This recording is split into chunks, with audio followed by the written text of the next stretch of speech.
Hi guys, this video is to help explain how to start drafting when you have your outline complete. And I just want to review a few general things about formatting first. If you see here, I've already created a document for my essay. The layout margins should be the normal. If you go to margins, you'll see normal. That is 2.54 centimeters, which is the same as 1 inch. So that is MLA format. You've got everything double spaced, your name, your teacher's name. This is my example, my name, my first and last, my teacher's name. The class, the period of the class, and the date written as you see here. Now, I'm not going to have a title figured out necessarily right away, so I'm just going to leave space for it, give it a line, center it, and then move on. This is actually bolded right now so you can see it a little bit easier, my actual essay. But what I've done here is I've taken my hook from my idea from my master outline, written it into a complete sentence. My background information, complete sentences.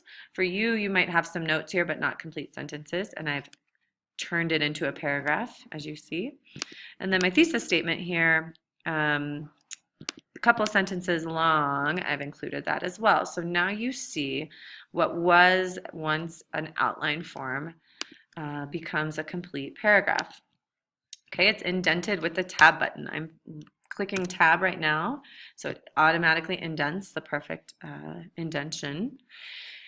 And you see here, I have complete sentences, no spaces between these various parts of my paragraph. This is one coherent long paragraph that starts with my hook, explains a little background information, and ends with my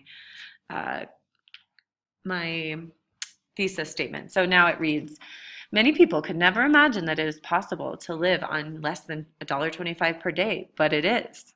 Millions of Mexican families live under conditions of extreme poverty every day. Extreme poverty on less than $1.25 per day. I think I have an error to fix there. The result of widespread poverty in Mexico includes low quality of life, poor nutrition, low achievement in education, and even social deprivation, among many other things. Poverty in Mexico is a massive problem that impacts many children all over Mexico, but there is one solution that has proven to be successful in fighting poverty. Progresa, a welfare program recently started in Mexico, has had an immediate impact on reducing poverty, improving health and nutrition, and raising school enrollment rates. I might want to add in my own personal opinion here at the end to just leave this first paragraph with a little bit more oomph or power. I might say something like, this must be a necessary or important step. Can you see? Necessary, or how about an important priority? This must be an important priority for Mexico as it moves forward. Okay? This must be an important priority, or this should be, I think would be a better word. This should be an important priority for Mexico as it moves forward. Something that really shows that I have a special or personal commitment to this issue. I'm not going to say I believe this is an important issue. I'm just going to say this should be an important priority. I'm still giving my opinion when I give this statement. Same here in my thesis. I'm still showing my opinion that this is an important problem, this is an important solution. However, I'm not saying I think. Okay, so this is a formal essay and we're not going to include ourselves by saying I. All right, moving to the problem paragraph. It's important that we start off our paragraphs with a really general claim. I've got here that poverty is a huge problem that impacts many children all over Mexico. I could make that even better right now. I'm going to indent. This is my second paragraph. I don't need spaces between these two paragraphs. I'm just going to indent to show it's a new paragraph. So I might want to take it from this outline and be more creative with it, change it a little bit, saying something like, Mexico deals with many challenges. However, one of the most important is kind of a boring word. Let's think of a higher level word than important. One of the most significant challenges it faces at this time is in dealing with child poverty.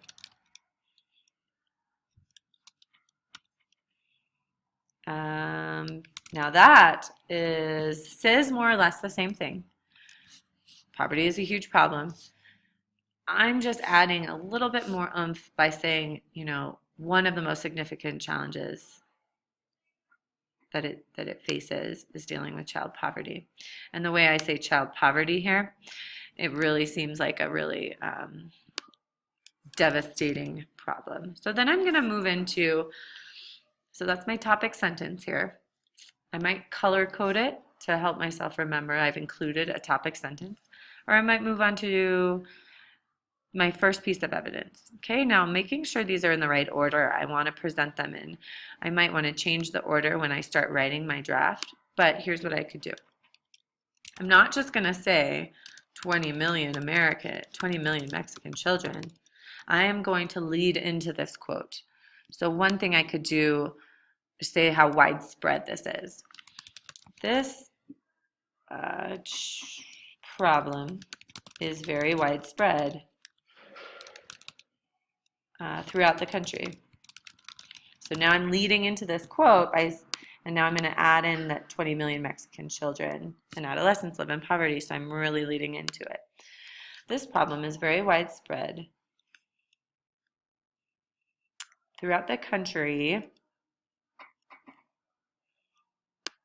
I might actually change this and say this problem is so widespread.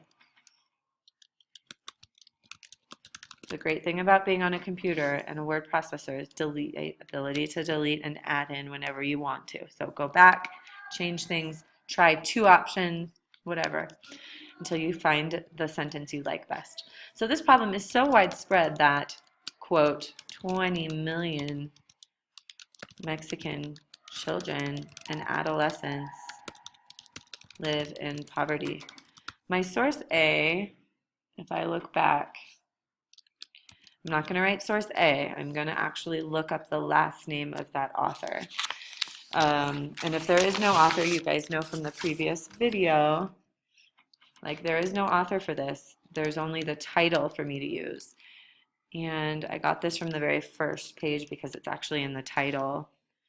It's actually in the title of the fact is in the title of this article. I'm going to put a period at the end. Since I don't have an author, I'm going to put the first distinctive word in the title.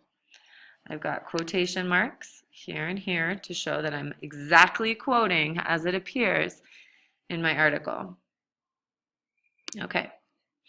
Now I've given this quote and I want to explain what this shows. Clearly, these are my own words, these are my own opinions. Clearly, this is a huge, I could say gigantic, I could right click and look up synonyms. This is a massive, this is a colossal problem, enormous problem, a vast. This is a enormous problem that affects a vast population. A vast part of the country. I'm going to just say a great deal of Mexican citizens. It's an enormous problem that affects a large number of Mexican citizens. Do you see how I'm playing with words and trying different things until I decide what I like? Writing takes time. You need to really play around with your words and see what makes the most sense to you. So now what I've done is I've got here a topic sentence for my paragraph. I'm going to color code this so that you can see topic sentence is red. That is way too bright. Can you see that? I don't know. Okay, topic sentence is red. My quote, it actually doesn't even start till about here. This is my actual fact. I'm going to highlight it gray. But I've led into my quote here by saying that the population, I'm going to make this brown because, remember, it's like a sandwich. The problem is so widespread that leads into the quote, and then I explain the quote like bread in a sandwich. If you remember, I'm going to make this darker. So bread in a sandwich, in this case, the meat would be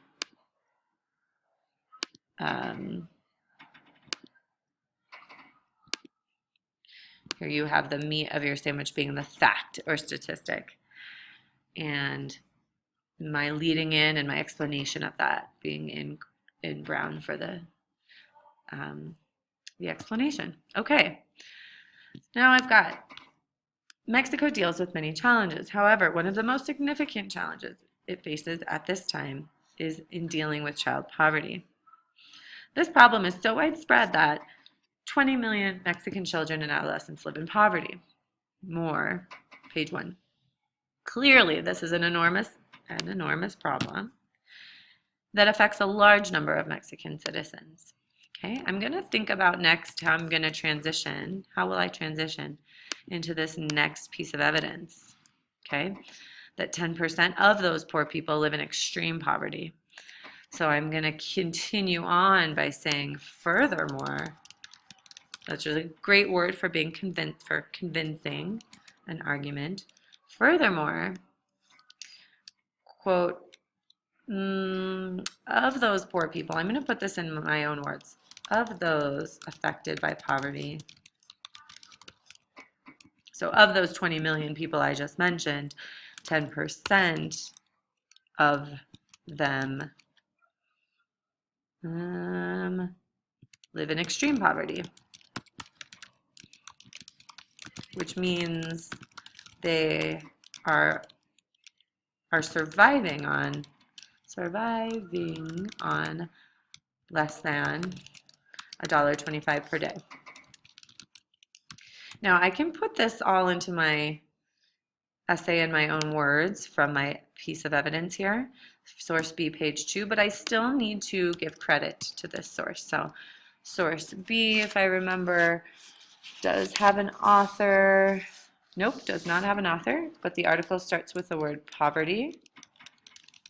The article starts with the word poverty, and that would be page 2. Okay, and I put a period at the end here.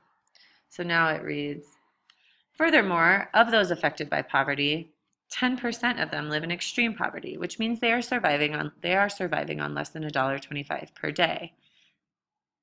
Poverty, because there was no author, the first significant word in the title, distinctive, and the page number, no comma, no other punctuation, but the quotes.